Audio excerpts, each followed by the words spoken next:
Je suis maintenant à Simenkou, dans la vieille ville de Wuhan. C'est très central. On y trouve des monuments tels que le pont du fleuve Yangtze et la tour de la Crue Jaune qui sont accessibles à pied. De plus en plus de gens sortent maintenant. De nombreux comptoirs de petit déjeuner et des restaurants ont rouvert. La plupart d'entre eux proposent des plats à emporter, car seulement près de 13% des restaurants sont autorisés à faire dîner à l'intérieur. Bien qu'il n'y ait pas beaucoup de monde à l'intérieur, on se sent mieux de manger à l'intérieur. Nous sommes tous heureux de voir la vie redevenir normale.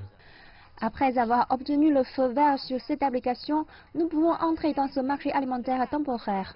Désormais, tous les marchés d'alimentation ont apporté certaines améliorations, notamment en ce qui concerne le traitement des déchets, les systèmes de ventilation et les réglementations de désinfection. Les quartiers ont donc déménagé ici, en plein air.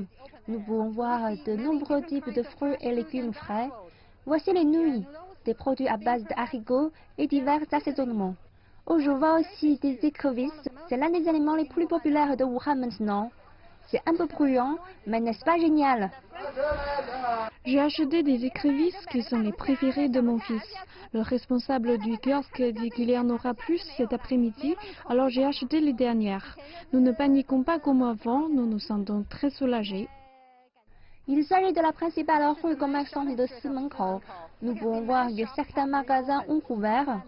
Celui-ci est connu pour son gâteau aux haricots verts, qui est un aliment très populaire durant le festival des Bateaux Dragons. Bien que ce ne soit que dans un mois, il y a déjà des files d'attente pour les gâteaux.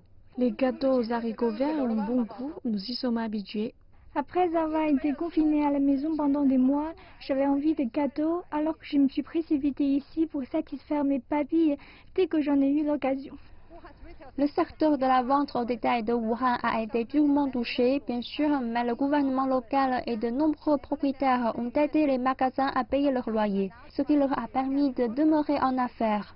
Certaines boutiques essaient maintenant de gagner plus de clients grâce à différentes ventes et promotions. Tout cela aide la ville à entièrement se rétablir.